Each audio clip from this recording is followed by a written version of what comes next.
Computer. Hi, and welcome to Cultivating a Positive Mindset, and with my co-presenter, Latanya Williams, and we're excited for you today to be here. This material was designed to empower you. Sometimes you need a little bit of nudging in terms of what you're doing with your money, looking at your money, how you feel about your money. So having tools and techniques to foster and help positive money mindset. So my philosophy on business as a business owner is to have a positive mental attitude around not only your business, but also the money. So because the money is the ingredient for personal well-being and growth when you think about how you're running your business. So your money mindset is crucial for achieving financial success. It shapes our beliefs and actions and ultimately our relationships with money. So let's jump right on in. Who am I? It's always good to know who's in front of you and presenting. My name is Edna Howard. I'm the founder of Voices of Encouragement and ICE Coaching and Consulting Services. Both organizations are designed to empower the workforce and women. I provide both consulting and coaching services. Just a little bit about me. I'm a multidiscipline in both technical and coaching space. I'm a life coach with a focus on mindset and confidence. And the best way to describe what I do is I'm a master mindset coach. I am a mental wellness professional who helps people make progress in their lives to attain greater fulfillment. And I leverage tools, tips, and resources to help them develop a positive, empowering mindset, which ultimately gives them a boost in self-confidence and overcoming limiting self-beliefs. I love to provide guidance and give resources and tools to help my clients set and achieve their goals. Said differently, I specialize in helping others develop and maintain the right mindset. And here are a few of my key aspects about me. I'm an educational technologist, inspirational author and podcaster, a life coach with the emphasis on confidence and mindset, and I'm a woman of faith. A little bit about what gets me up in the morning. Oh my goodness. My tribe gets me up in the morning. My family. I love the fact that I am opportunity right now to leave a legacy for my family. And part of why I do what I do with Latondra is because I want to leave a financial legacy. And so part of that is making sure that not only I understand how to do that, but that I also am able to effectively convey that to someone else and help them build their financial house. So that's why I do what I do. And I'm a family-oriented person, and I love my tribe. I'm a wife of 30 years, a mom of 3 grown children, 44, 36, and 26. I'm a mother-in-law of an awesome bonus daughter. I'm a nana of 3 very handsome grandsons, 16, 10, and 5. And I am truly committed to inspiring others to break free of their limiting self-beliefs because I've learned to do that for myself. So I want to help them foster their confidence and elevate their self-esteem to live a life of empowerment. Now that you know a little bit about me, let's find out a little bit more about this presentation.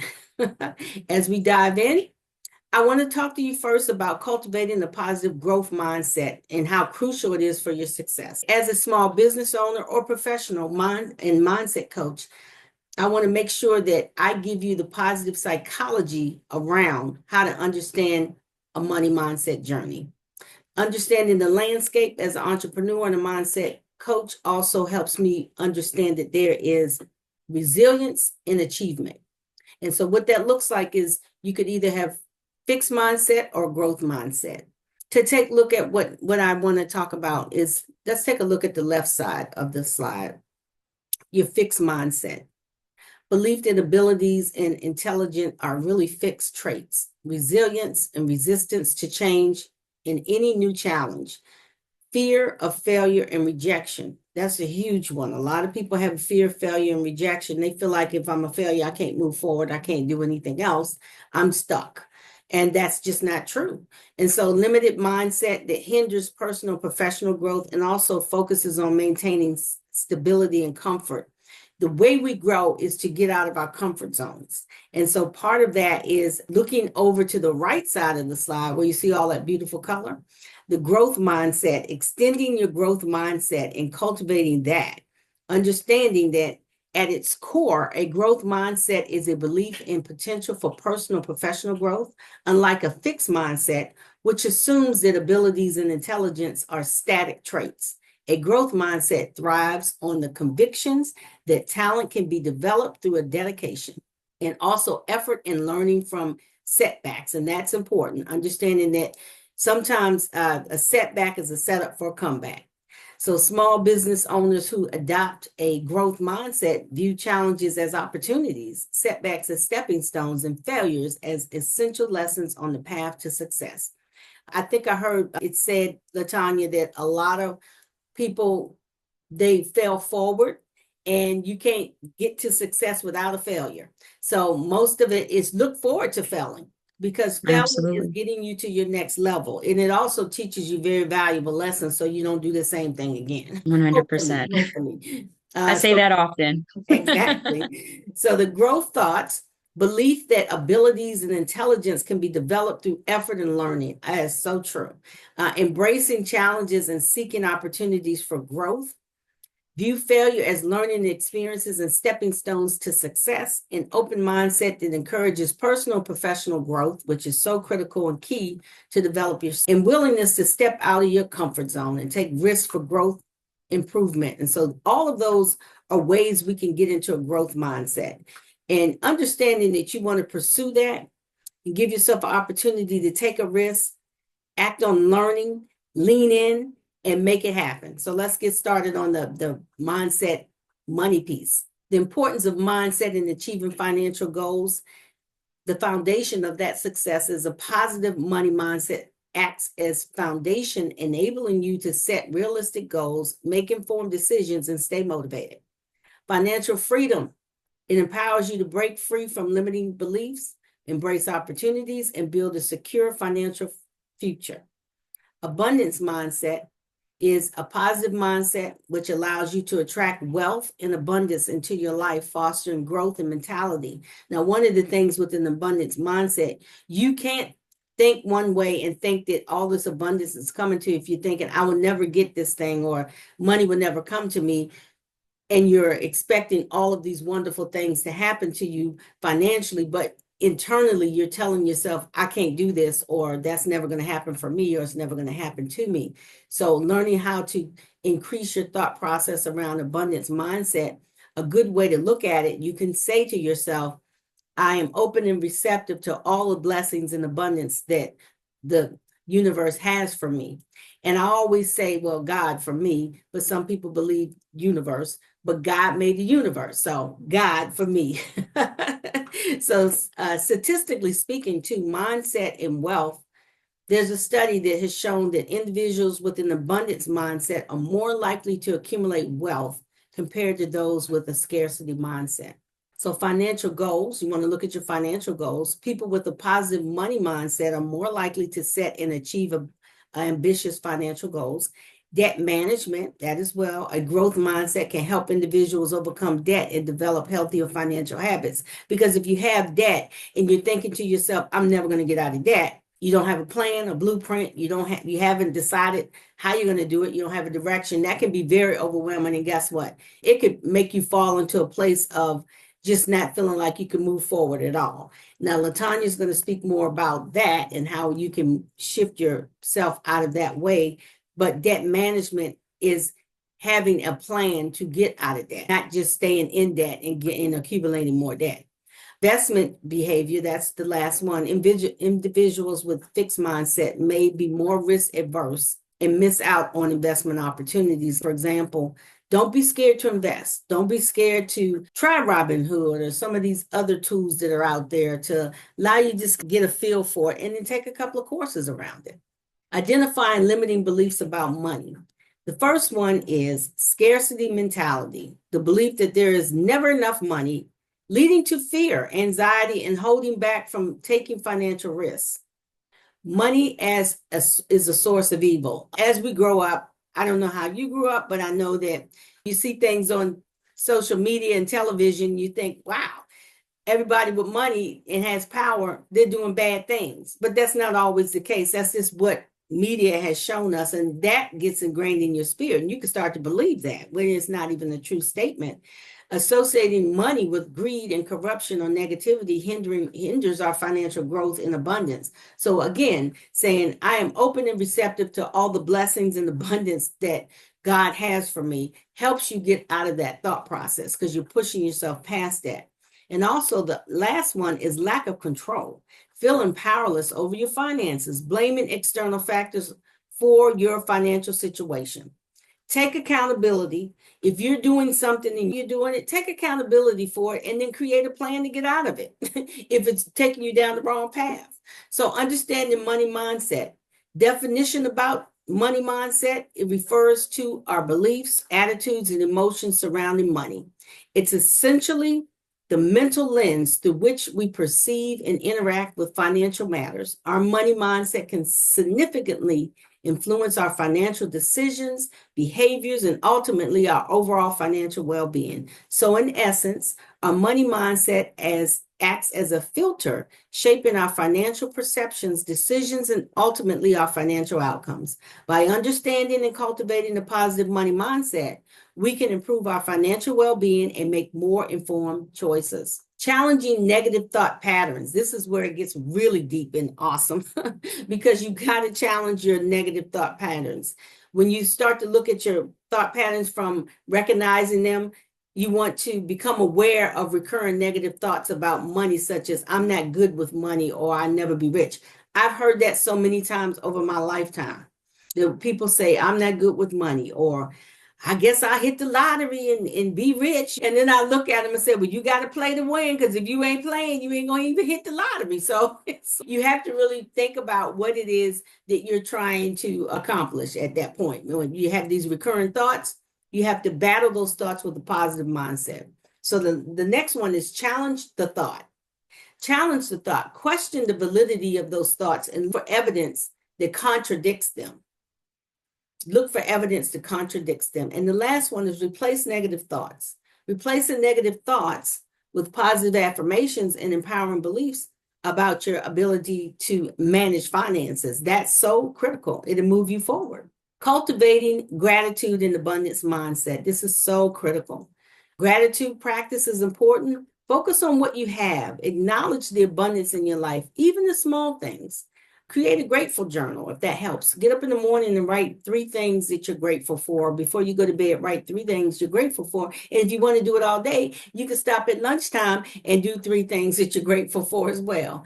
And the abundance affirmations are good. Repeat, and I said those already. I'm open and receptive to all the blessings and abundance that God has for me. Repeat a positive affirmation about financial well-being, which attracts prosperity and abundance. The next one is generosity. Sharing your resources with others, recognizing that giving can attract more abundance. That is so profound. And I've always said this, and I say it at the beginning of every year. What is your giving goal for this year? Think about that when you start to think about your finances as well. What is my giving goal? What do I do on a yearly basis to give to charities, to give to my church, to give to people in need? And right now, with the way the economy is right now, to find someone who really needs some help and say, you know what, I'm going to sow a seed in this person's life. So understanding that that's part of who we are as people, as humanity grows, we have to grow with it. And then part of that is giving. Practical strategies for saving and investment. The first one is budgeting. Budgeting is really tracking your income and expenses and allocating funds for savings and investment. There we go, savings and investment. And I will add to that you should always have a saving goal. What is your saving goal for the month? If it's not just saving goal, not just saving goal, but also your giving goal. So you got 2 things. You're looking at budgeting and you're adding in the income and expenses, allocating funds, that savings goal, your investment goal, and also your giving goal. Emergency fund. That's so important to have. Build a safety net to handle unexpected expenses, providing financial stability. And you don't have to start with $20,000. You just have to say, I'm going to build this emergency fund up to $25,000, $20,000. What does that look like on a weekly basis, broken down weekly, monthly, yearly? So you start to look at how you can save money and push that aside each week, each month, so that at the end of the year, you got $25,000 saved. That's a goal, but your goal could be 40,000, 50,000, but break that thing down so you'll have it. Investment choices is the next one. What are your investment choices? Diversify your investments. choosing options that align with your financial goals and risk tolerance. Make regular contributions to your savings and investments, and even small amounts, those small amounts build up to wealth over time. And I want to say embracing financial responsibility and discipline is so important. When you think about responsible spending, make informed spending decisions, avoid impulse purchases, and prioritizing needs over wants. Financial planning, that's so important. Latanya will talk a little bit more about that. But you want to develop a plan for your financial future, setting realistic goals and making necessary adjustments along the way. Self-discipline. Resist the temptation to overspend. The reason why I'm chuckling because everybody has to resist the temptation. So I call it having self-control. Stick to your budget and stay committed to your financial goals. If you stick to your budget, then celebrate yourself at the end of the month and say, you know what, I really stuck to my budget. So find a way to make it feel good. Don't just say, oh, I got to stick to my budget, but stick to your budget and then find a way to celebrate yourself. The ripple effect of positive money mindset. It's incredible to me, but you can see the increase of financial well-being. A positive mindset leads to better financial decisions, reducing stress and improving overall well-being. Career advancement, it can help you with your career advancement. Confidence and motivation boost your professional performance, leading career opportunities and growth. That when you start to build your courage and your confidence around it, you're like, hey, I need to put a plan in place so I can get a raise. So your confidence helps you move to the next level in your professionalism. So stronger relationships also are important. They help you have stronger relationships. Financial stability improves your ability to support yourself and your loved ones, fostering stronger relationships all around. They understand that what you say when your yes is your yes and your is your no, and you've said, I'm going to do this thing and we're going to save for this, or we're going to put money aside for that, and you actually follow through with that because you have built these relationships with your family and they trust you. They know that what you say is going to come to fruition. Empowering yourself financially. What does that look like? Identifying limiting self-beliefs, challenging negative thoughts, cultivating gratitude, practical strategies, financial responsibility, and that ripple effect. By taking control of your money and your mindset, you unlock the potential for financial freedom and create a life of abundance. Action plan to put in place to help you get started. Start today by identifying one limiting belief about money and replacing it with one positive affirmation. I think I've given you an affirmation, but you can certainly take it and change that around for however you want. And I've said that in this rippled through this entire presentation, that you are open and receptive to all of the blessings and abundance that God has for you. And I think if you continue to say that when you feel a little nervous, it'll start to get in your spirit. Secondly, what is the one thing you've learned today that you will apply immediately to your life? I want to thank you for your time and your patience with getting through this presentation with me. And you can reach out to me and connect with me under Empowering Minds, Transforming Lives. All of my handles are here. And you can see my phone number here if you want to reach out to me on my cell phone, and we can do a free clarity call. Now, I'd like to introduce to you my colleague and co-presenter, Latondra Williams.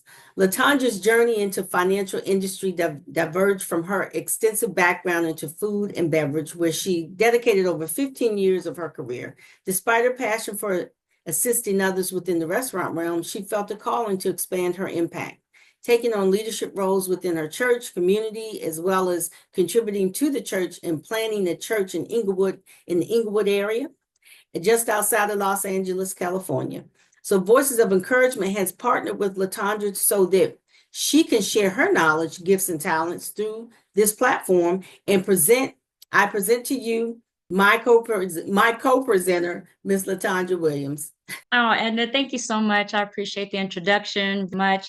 It is always an immense gratitude to be able to work with you, to be able to tap into the space of where we are with our mindsets, because that's the truth about where we are with money. So thank you so much for giving me this platform to be able to have this conversation. You're welcome. Everyone out there in the world, listen, it's Women's Month, Women's History Month, right? International Month. And I'm so excited to be here with you today, just to kind of into exactly to where Edna is in reference to what she said within mindset. My goal is to teach you about money, right? And ask yourself that question: what is your relationship with money? So you probably see some books behind me here, which comes with the Space of Gratitude, right? It's a book that's actually written at a fifth grade level, but still very much so sophisticated for adults. Now, I'm excited about sharing these books with you because not only do we have these books available that tap into every age and every market, but we also have one here for women. And that's the one I'm actually going to be presenting for you today. And the reason why is because women take over the world, right? We're the nurturers, we're the carers, we do all of the things at all costs. And so it's important for us to be able to have this information. So what I love with it being, History Month, that we get to focus on who we are and empower other people to know what women have been able to do and or what we're able to do within the wealth. And so I'm going to share my screen here and just kind of do a little bit of insight. As Edna mentioned, my name is Latondra Williams, and I have been a financial educator for a little bit over 2 years. Being in the money business has been a dream of mine, believe it or not, because I didn't know much about money. And no one ever really took the opportunity to really share with me what money was truly like. So I said to myself, if I ever got a chance to learn and grow and develop, I want to be able to give this information to other people. So when I look at this, I literally feel like this information is the cure for cancer, except for in finance. And this is the way to stay healthy in this space and knowing exactly what's going on. So this book, as I mentioned, How Money Works for Women, Take Control or Lose It. It's actually written by two amazing authors, one being Sharon Lechter, who actually did Outwitting the Devil as well, and a co-writing for that. And then Kim Schooler, who is an amazing attorney who actually came into a space, learned more about money, and wanted to share this information with others. So they have come together and created this space for teaching how money works. Now, as we go into this, I want to first say welcome just for being here and understanding about this. Biggest thing is, where did you learn about money, right? Was it taught in schools? So many of us learn from our parents or the person who raised us, right? But where did you learn about money? Now, the truth is, we have all these things, just like Edna mentioned as well, right? Money doesn't grow on trees. Pinch your pennies, right? Save for a rainy day, or we can't afford it. I don't know about you, but I know Edna said it too. This is where I heard most of this information, right? Like parents would tell me this like all the time because they knew that there was a space that we just couldn't afford certain things. So when you're growing up hearing these negative messages about money, it leads a lot of us to have scarcity mindset about money, which Edna was talking about. And that's just not enough. You have to be able to create a money mindset and be in an adulthood so we can share this information with our children. But it doesn't have to stop there. Our goal is to break the cycle, right? No matter what our parents taught us or how we were actually raised about money, we can also get rid of that scarcity with the way that we're thinking, have an open mind with our hearts, and then the possibles of what we can do for our financial future. So, just some statistics here. By 2030, women are expected to control 30 trillion of the financial assets in the US, which is about 2/3 of the entire wealth of the nation. Wow, that's something to think about, right? Just how women are in control, how we are the ones that are running with the money. We're actually being able to do more than we ever been able to do within the past, within our time. So, with knowing that, we are actually earning the majority of colleges and graduate degrees. We are making up nearly half of the workforce, and we also have more of the money that we're managing, even in our professional careers. But one thing that stood out to me more than anything that I discovered from this and with women is that women actually earn just 82 cents of every dollar earned by a man. Those statistics right there alone is something to really think about when it comes to disheartening, especially since we know one thing is for sure, we tend to live longer. Now, how does this happen? Well, we take time away from our careers, right? We also take time for our children, our parents, and our partners. The reason that we take off from work and we do these things because we are considered to be the nurturers. So this interrupts how we are doing things based on our career, but we have to understand that the changes in promotion, that we deserve to be higher pay. But of course, you have to understand that the women invest in the full retirement benefits. So let's talk about caregiving for just a moment, right? When you think of caregiving, we are more likely to work minimum wage and lower income occupation than men, right? And in fact, 2/3 our low paying jobs are held by women. But of course, we know that's not fair, right? we want to break what's going on with the corporate ladder. Women who pursue being corporate career opportunities find they're broken rung on the ladder. We represent 48% of entry-level workers, but only 26% of executives in a C-suite. Now, wow, women so empowered, having so many things, yet we're still going to be the last to be able to be paid what we are owed. And you know what? Minimum annual earnings for men is about 61,000, whereas for women is for 51,000. So it's a significant amount what's actually being taken from us. For somewhere taking care of our families is significant. You think we would need that extra money, right? Especially we're the ones who's doing it. Especially with the way that I know for me personally, being a single mom, I had to go out there and do things on my own. And so for me to be able to have to work and take care of my child at the same time was something that resonated with me to making sure that people understood the value of what money I need. But when we have the situation, women lose more money, more than 400,000 over a 40-year career. So some of the characters in the book are just kind of things here that were kind of people. One being Sarah, who was actually saying, okay, now we need to do something about that. And then Dana, who's one of my favorite characters in the book, says, that's why something starts with education. So education is key when it comes to understanding your financial retirement goals and then also your financial goals as well. Now, retirement received 80% of what retirement receive in social security benefits. So this is an area where we tend to kind of a little bit, especially when we're in a situation, what can be considered domestic abuse, because you don't know what's going on with your money. So what you have to do, ladies, is you have to talk about money. You have to make sure that you take control of your money, consider what are the steps, and have conversations about what's going on with your money. The truth is, it causes stress. It puts you in a very bad hardship, right? And then in your mindset as well. It's actually something that may keep you up at night, right? Think about it, even with your closest friends, as Edna was talking about, and your family, it might be a taboo of a subject, but you have to have these conversations. Why? Because we don't want things keeping you up at night, right? We have enough on our plate already. Can tend to get you sick. And then you're trying to figure out how can you create that generational wealth? Well, women, we have to speak up and definitely make that change. Number two is really understanding and knowing your financial situation. It's the second thing on the list. So let's just look at that for just a moment. And to kind of on it just a tad bit, but I want to talk about the ways of getting into that financial situation and creating the space of knowing it. Understanding your pay stubs, right? Your bank statements, your insurance coverage, your retirement investments as well, and then your loan and credit card statements. The reason why I say these are important is because you need to know if you have enough insurance coverage. You need to know what your auto insurance looks like, your home for your family, your disability, as well as your long-term care. Do you even have long-term care? And if you don't, what is stopping you from getting that taken care of? And we have to make sure that we are bridging the gaps and plugging up any holes that may be coming from that. Number three is going to be eliminate the unnecessary. Now, what do we mean about eliminate the unnecessary? Well, streaming services, right? These are just some of the examples of what's being used, whether if it's video, music, gaming, streaming services.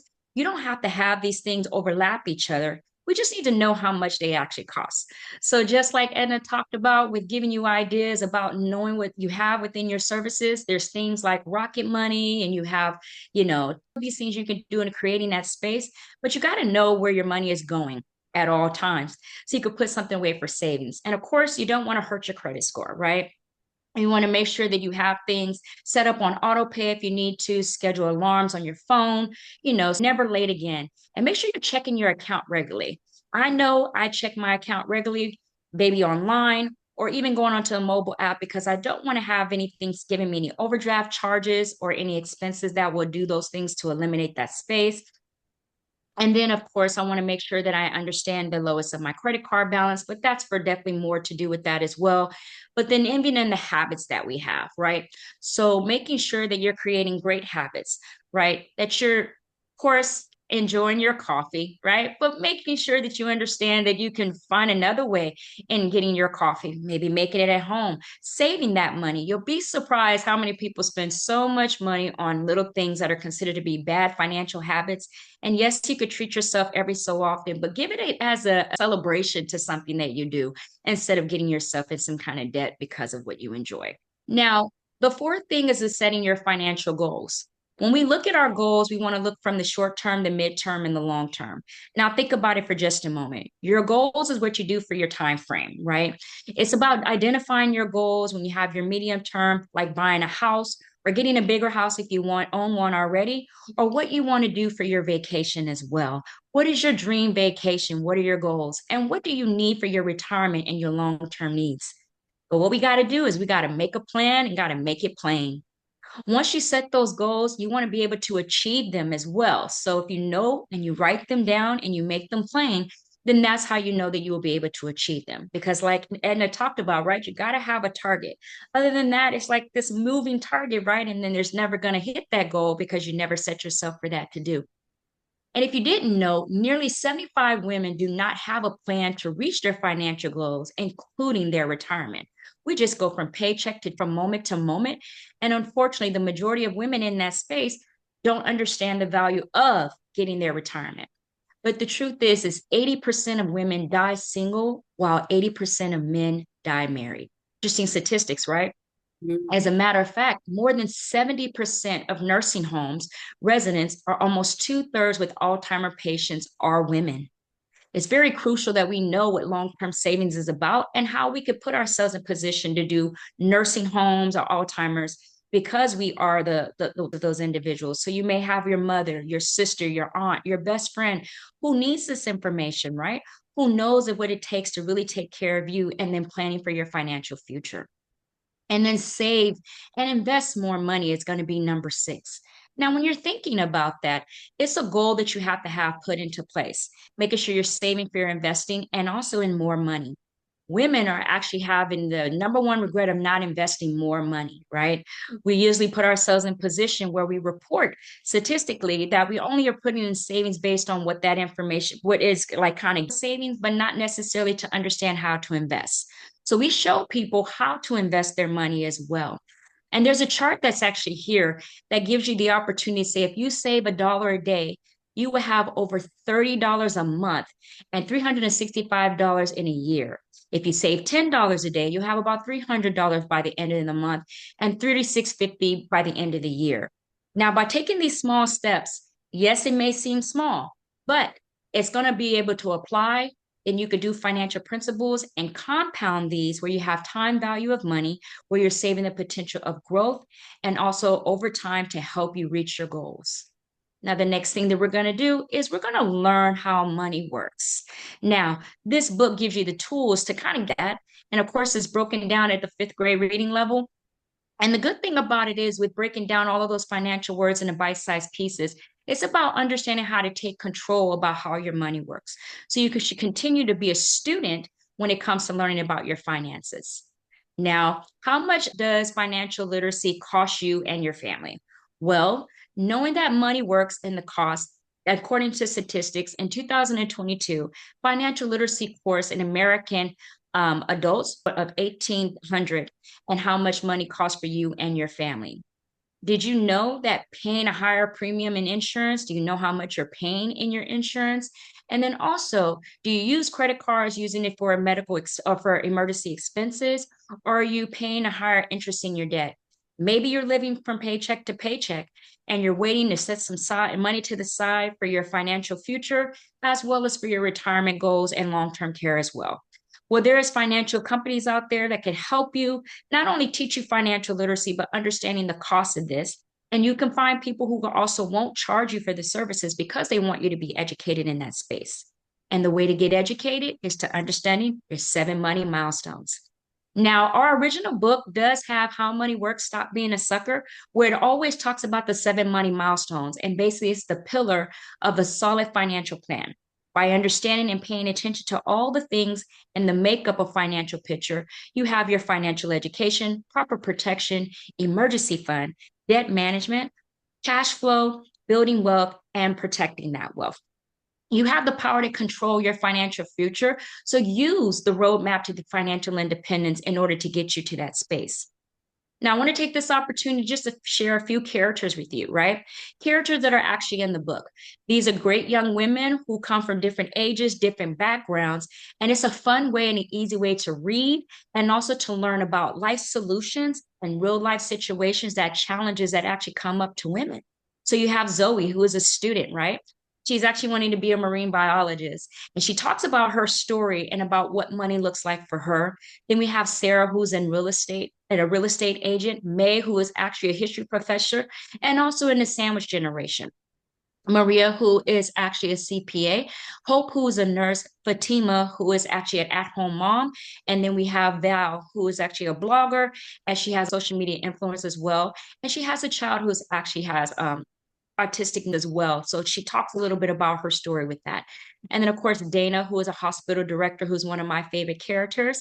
And then we have Jane, who is also 86, who is a retired office assistant. So again, you get to see all the walks of different women who are in different generations who talk about how money works within the platform of this book. Now, here are the next steps. You ask yourself, what do I do? Well, first thing I will always say is read the book, right? Because a book on the shelf is just information if you don't read it, right? It's like having the secrets to success, but not taking the opportunity to read it. We have many authors who have done that in time, but not everybody knows how to get this information. So, one thing to look online, but another to read the book. And with reading this book, it gives you the opportunity to talk about money, right? Start with the things that you discuss, talking about money, knowing your financial situation, and eliminate what's unnecessary. So, as you are setting the goal, also making a plan to accomplish your goals, save and invest more money, even if it's a little bit every single day, because it goes a long way. And then, of course, continuing to learn about how money works, then you could recommend 2 or additional steps, making sure that you partner with a financial professional like myself who is here to support you. We'll love to set an appointment with any individual who comes across this video and says, you know what, I got some information here that I think that would be great for me. You could definitely make sure you follow up, reach out to me, and I can help you. And I don't charge for the services because I want to make sure that you are educated. So that way we could collaborate and then also take control of your finances. Or if you know somebody who is already in a position, share this with others, right? Let them know that this is ability for them to get the help that they need as well. Because we want to make sure that women today get the information that they need for the rest of their lives. Now, what lifestyle do you want to create for yourself? Well, the lifestyle that I know personally that I said I wanted to create was taking control of my money, to have the ability to create the lifestyle that I want for myself and create the lifestyle that I need for myself, not only for my family, but also as well with anyone else I come across. It's about having a financial professional help the women and the families. Now, this is just an example of what we're giving. And don't have to talk about specific amounts of what it is that you're making, whether if it's in your house or whatever within your household and your children. But what kind of lifestyle do you want for yourself? Something to kind of think about. So take the opportunity, create that for you, and create the steps that you want to move forward. Now, as I mentioned, this is the book. Again, this is the How Money Works for Women, Take Control or Lose It. There's an opportunity for you to get this book as well.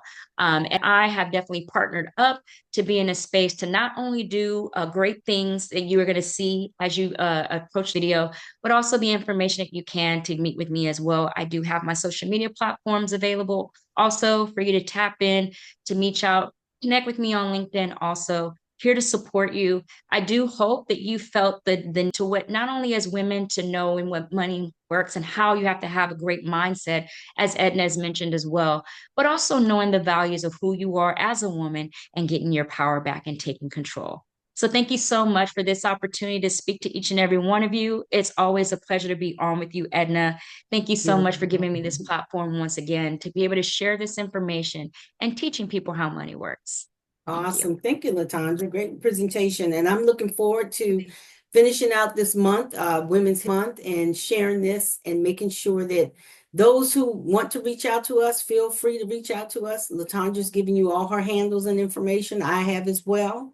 And I would love to work with you, and she would love to work with you as well. So we wish you the best, and we will see you next month at the next Lunch and Learn series that we're putting together for financial mindset, as well as working with women to create a financial house. Yes, financial wheelhouse. Yes, we did. Yes, ma'am. Thank you so much.